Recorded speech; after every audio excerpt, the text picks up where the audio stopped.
my face. And so sweat for battle. This is more than just a game. Breaking through the silence. It's time to stand up. Listen to the fear. It's time to rise up. Now is the moment. Now is the time to win or die. To win or die. To win or die. The moment you want so bad. Stand united.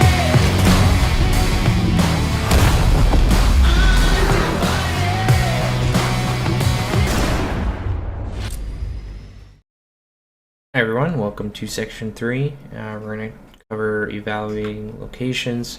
Now this is something that starts pretty much in the plane path, looking for your starting location where you're going to gather your loot for you, yourself, your team, what have you. So we'll start it up here. So you got to analyze your plane path. You're going to find in public games a lot of big cities are going to be taken. Georgia Pole, Pochinki, Ferry Pier, Prim, Military if it's available, Rozhok, definitely school and apartments, Yaz, Sev, Milta if it's available. Again, you have to analyze. It's harder in a public match because you're playing against randoms all the time, but in competitive play it's pretty easy to find out. Just use the PUBG SH tool, type in their name, it'll show you where they like to go. So again, it starts right off the hop where you can go. Skip forward here. So you never want to directly crash a compound unless you absolutely life or death have to. If you crash it, you want to crash it so they can't shoot you while you're either coming up or once you get out of your vehicle until you can get positioning. Now you can see here what I'm doing. I tell my teammate, you know what, let's go here, let's hold this. I'm driving through the field. Now what I'm going to do here, again, I don't know, I crashed into a tree because I don't know how to drive. I don't know what's open here, what's not. I'm pretty sure I seen the door open. So I drive by, I'm wondering if anyone's going to shoot me.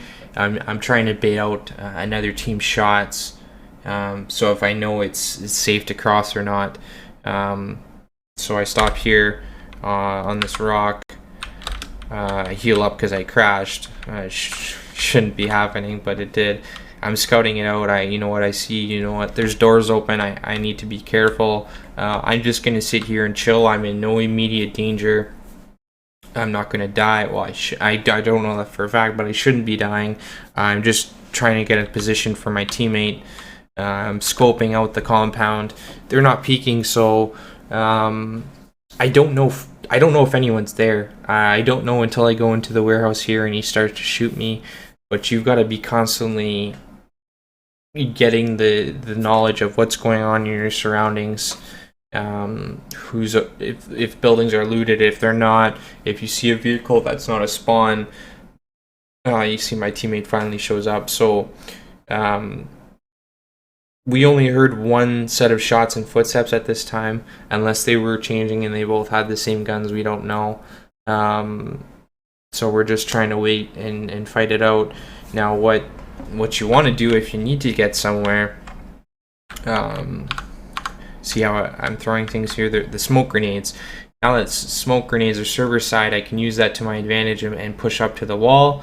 You know what, he might not know that I pushed up.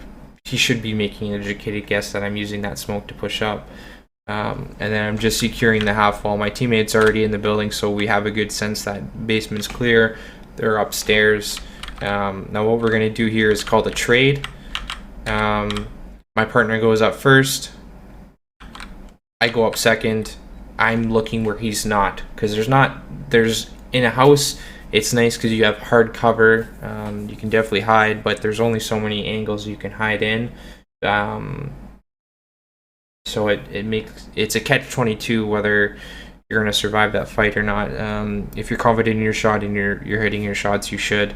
Again, it comes down to the better shooter at that point. Again, you always want to be scouting out.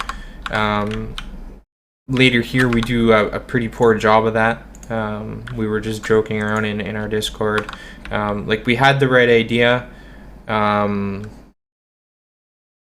I just don't know if I think we overextended. I got too confident. I seen a guy looting there, and I shot him a few times, and I wanted to push out. But in the meantime, we got snuck up on from behind, and ultimately we went out early. I think there was still, by the time this is done, there's 14. So it was a poor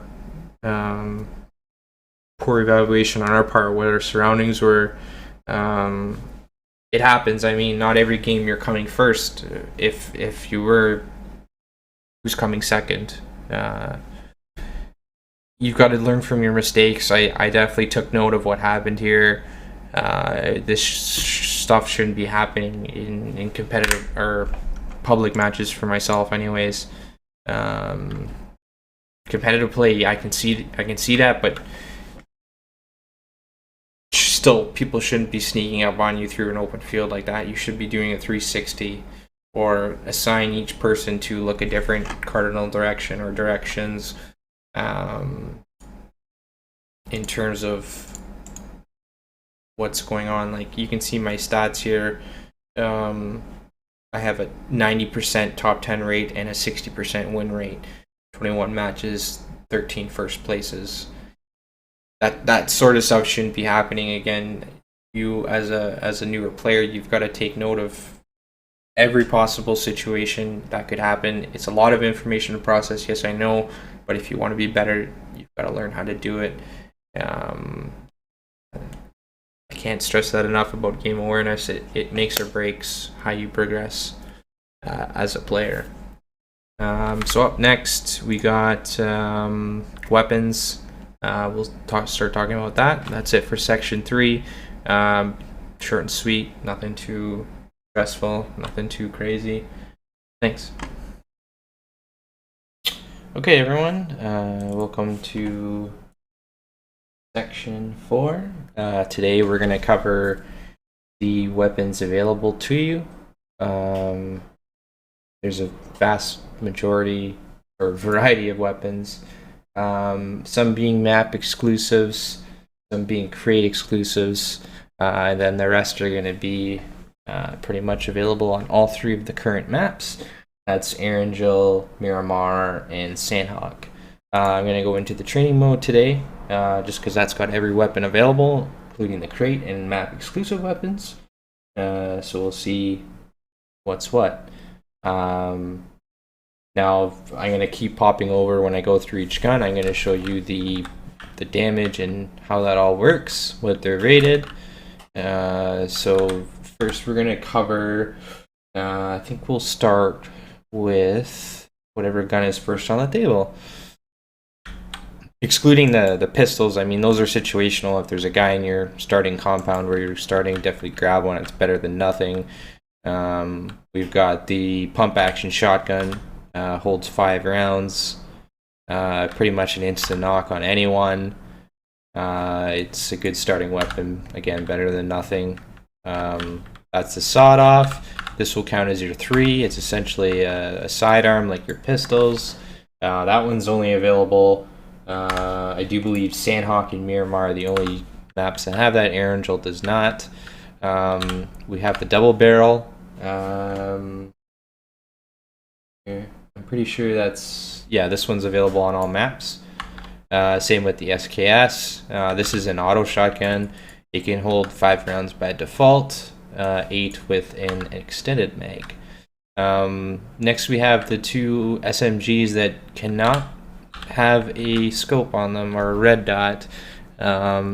These are preferential. I don't personally like them unless I don't have another gun. Or say I have a DMR or an M16 where I can't spray, I'll pick them up just until I find something else in the meantime. Just their availability of not having a red dot really puts them down there on the tier. The crossbow is a completely meme gun. Desperate. It's very silent. I mean, you could probably get away using it in public games. This guy will stop shooting me. I need to grab a bag so that I can show you the different reloads and what ammo these guns take. Now that we're going to get into the ARs, grab some ammo of each here. Grab a couple extended mags. Grab the quicks. Probably don't need. So the extended quick draw mag, it's pretty much going to fit for everything on this table here, with the exception of the UMP9 and the Vector, because those are submachine guns, as well as the M249, which is a 5.56. You can see here, it's a crate weapon, so you're not going to see that all the time. The DP28 is a 7.62. There's no extended mag for that. The only thing you can put on it is a sight. Just uses a disc for its ammo. Next we have the M416 and the M16. These are both 5.56 as well. Now the difference between the two, really, this guy needs to stop. The M16 has a single and burst, so you have to keep tapping if you want to shoot. The burst shoots in a 3, so you can see there it shoots 3 at a time. This so is the poor man's DMR if you can't find a Mini 14 or the SKS. The M4 utilizes 5.56 also. It's got single and auto, so again single you keep tapping. This is great at distance. Auto, again, you can just spray with the gun. Now the only thing I don't like about the M4, you have to find a buttstock for stability. I prefer the Scar. The Scar to me, very similar, just doesn't require the buttstock, so you just need a grip, a mag, a sight, and a barrel attachment. Again, uses 5.56. Now, if I bring over this page here, we'll compare the two. So the Scar L, see that here, base damage is 43. The fire rate is 0.096. So the Scar has a faster rate of fire than the M4. I'm trying to think of the drop off. I don't think there's too much of a difference because they're both 5.56. Next we'll get in. Actually, there's two more 5.56 guns. The QBZ on Sandhawk, anyways, replaces the Scar, so you won't see the Scar on Sandhawk. It again single auto fire 5.56. Again, prefer this over the M4 because you don't need that buttstock. You just need mag, grip, barrel, sight, and you're ready to go. The other 5.56 weapon is the AUG. This one you won't really see again. It's a crate exclusive weapon, so you'll see them in the various airdrops across the map. Again, the airdrops are random. You're not guaranteed anything besides I think it's a level 3 vest, level 3 helmet, and a level 3 bag. I think are guaranteed in those now. It's the only way you can get the level 3 helmet. So again, you'll see that in a crate. For the 7.62 ARs, we have the DP, which we covered off the start. The Groza is a crate exclusive weapon, single and auto fire. The Groza is like a very high damage submachine gun. It's not very good at range. Up close though, it's deadly. If you don't have a red dot though, you're kind of screwed. It just takes mag. Only a silencer has its barrel attachment, because you can see it's already got the grip there and a sight. It's very accurate for 7.62. Next we have the AK. The AK, the damage on that, 48. So it's got a very high base damage. The only downside, you can't fit any attachments into it, but it's got a higher kick to it, so it does require some more control or limited bursts like that. Reposition yourself, kind of keep it steady It's not the greatest. I'm still trying to get used to it, but I do like the AK for its damage output. Where's the new? There's a new one. A couple weeks now. The barrel. The barrel is similar to the Scar in retrospect that it's got. Oh, this one, single burst auto, sorry. I usually just skip it. It doesn't need the buttstock like the M4. Just sight, mag, a grip, and barrel attachment. And it utilizes 7.62. And I like it. People say the AK is better. I think with this barrel, if you have a vertical foregrip, it's really good. It's a really good gun. That's pretty much it for the ARs. The submachine guns, besides the Tommy gun and the Micro Uzi, the UMP9, which utilizes 9mm ammo, single burst auto, again no buttstock, sight, mag, grip, and then you have the Vector. The Vector and the M4 both utilize the same stock, so if you find one, you can use it on either one. If I can find the stock, there it is. You'll see it on it. It says Tactical Stock M416 Vector. See the picture changes there on the end. Now the Vector is really good up close. You don't even really need the tac stock sometimes. You just need to make sure you have an extended mag. Grab some ammo and I'll show you why. So you reload, you don't have an extended mag, you're only getting 13 shots. And it's an SMG, so it's got single burst auto. You're gonna run out of clip or run out of ammo mid-fight if you're not hitting all your shots. You throw the extended mag in there, it jumps from 13 to 25. You're essentially doubling your ammo. It's a very easy gun to control. So up close, you're going to dominate a lot of your opponents if you're able to control that recoil. That pretty much covers that. Then we'll move into the bolt actions here. You've got the Winchester 94. Uses 45 ACP, just like the Vector and the Tommy gun. I do believe this is on both Sandhawk and Miramar. I don't play a lot of Sandhawk. Just when I'm warming up, I do because the games are quick. You can put bullet loops on this. So the bullet loops can be utilized between the Car 98 and the Winchester 94. Just increases the reload speed of your guns. Next we have the M24, which is a bolt action 7.62 sniper rifle. This you can put a cheek pad on it. It's not necessary for it. I think it just increases your stability while you're scoped in. When you're holding shift to stop your breath to prevent the scope from swaying. The M24 uses every scope out there. You can use an extended mag. So by default it's 5. You have the extended mag, it goes to 7. You can use a flash hider or a silencer. Now you can put a compensator on it. It's not going to matter for this gun because it's a bolt action. The AUM is the exact same, except for it is a crate exclusive and it uses the magnum ammo that come in the said crate. Again, cheek pad, any scope, mag brings you from 5 to 7. And again, the compensator you can use, but it makes no effect. Silencer, flash hider.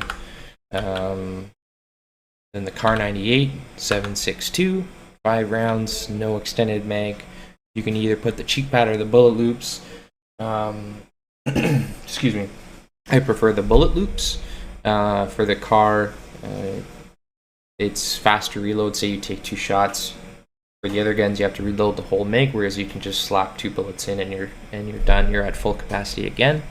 Any scope, again, flash hider or sniper suppressor. Either one of those two, compensated again. Just throw it on there if you need to hold it for someone, free up some bag space. Next, we will move into the DMRs. The QBU is a newer weapon. It's exclusive to Sandhawk. It uses 5.56. Again, any scope, any mag, either AR or DMR. Sorry, you can't use a SMG mag in it. That doesn't make sense. This one, you can use all three. The compensator, the flash hider, and the suppressor. Compensator will work for this gun. It does have an effect since it is a 10 round gun. You can shoot it like that, or if you have a standard mag, it goes to 20. Now its cousin or similar weapon, the Mini 14, and 5.56 scope mag brings it to 30. You can use any of the attachments. Compensator will work for this gun because it is a DMR per se. I prefer the Mini. It's really good. The only thing is it uses 5.56. The damage is not as high, so you need a couple more. You need another shot, I think, to down your opponent if they're wearing level 2 or higher gear. The VSS is a really good gun. You just don't see it a lot in competitive play because it uses 9mm, so the damage is not as high as the rest of the guns. But if, say, you don't have a scope and you're not fortunate enough to have one of these DMRs, pick it up. It's dead silent. You're not going to hear it. It's more so for gathering information because it comes with a 4x scope built into the gun, so it only takes a mag and a cheek pad. The next gun here is the MK14. This is a crate exclusive. Any sight, mag, cheek pad, and any barrel attachment for snipers. You can use the compensator. Again, it is a DMR, so it will help your recoil control. Now base default is 10. Extended mag brings it to 20. As you can see there. Now in the family of the 7.62, you have the last two DMRs, which are the SLR and the SKS. Now you can see here the difference really between the two are going to be your grip. SLR is fairly good gun. It's got a little bit different lead time for it, so it's more you've got to come here into the training range, like I keep saying, and practice your shots. Any scope for both guns, cheek pad for both guns, any mag, whether AR or DMR. The SKS has a grip. Now the grip I recommend for it, you can get away with the vertical. I recommend the lightweight foregrip.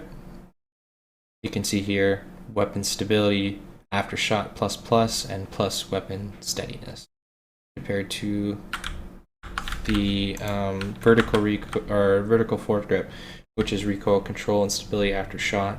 This one is the preferred one for your full auto weapons. It's going to be better. I'm going to say your angled grips.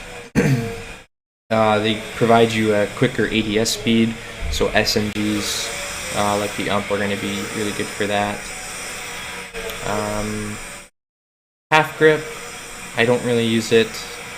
It's a better than nothing kind of grip, but if I have something else, I'll use it. That's pretty much it. There's the newer gun also, the Mutant. It's a poor man's SKS, essentially. It uses 7.62. Now this one's weird. With the SKS, the SLR, the Mini, you can share attachments, whether it's DMR or AR exclusive. Where the downside to the Mutant, you're only stuck with AR mags. So I've got an extended quick AR mag on there. If I try to utilize extended mag for a DMR and a sniper rifle, it doesn't let me. I can't put it on.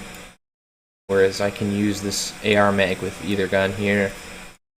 Again, this one I would recommend the lightweight foregrip. That's what it looks like there. See it on my gun? Probably not because of my field of vision. And then it only takes AR attachments.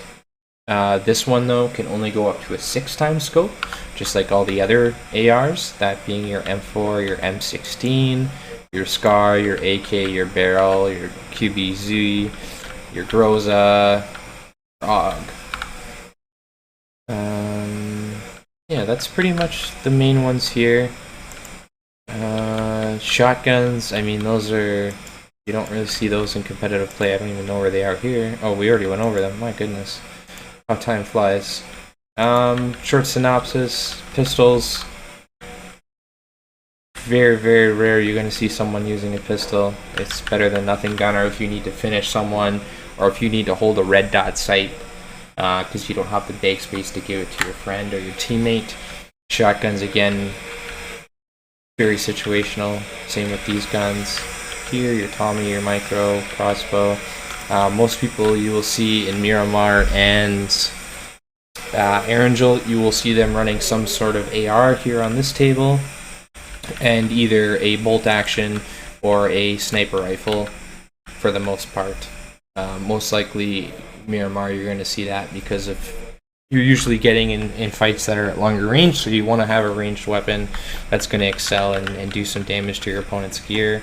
In Sandhawk, I see a lot of people running around with a DMR and a Vector or an UMP because your battles are a lot closer, so you don't really need range all the time like you do in the other two maps. So you can get away with rocking an UMP and a Car 98 if you want. Other than that, that's what the Magnum ammo looks like. I'll show you here. That's for the again. There's the 7.62, 5.56, the 9mm, the shotgun. And we can go over attachments here. Quick draw essentially just increases the reload speed or decreases the reload, so it's a lot quicker to get your ammo in and start shooting again. The extended mag just increases the capacity but doesn't increase the speed at which you reload. The extended quick draw mag is your end goal, which you want to have in the later circles so that you can fire more bullets faster and reload and get shooting again. Now the grips, thumb grip and the half grip. They're not very common. Some people prefer them on their SKS and their subs because they increase the aim down sight speed. So I'll show you here how fast that is. Take it off. It's not a big difference, but again, in a game where every millisecond counts, it's gonna help. Then here's your other grips. Again, vertical foregrip is what most people prefer on their assault rifles. The lightweight grip is what they prefer on their DMRs. The other ones are more niche. Suppressor. I don't like the suppressor on the assault rifles. If I can have, say, a compensator instead for the AR, I will take that because that's going to help you with your recoil control, and it says it there in the description. Same with your sniper rifle compensator. The flash hider is good for rain maps or fog or what have you. You won't see the muzzle flash. Has a little bit of recoil control, so again, this is better than nothing. I'd rather have this on my AK than nothing. I'd rather have that.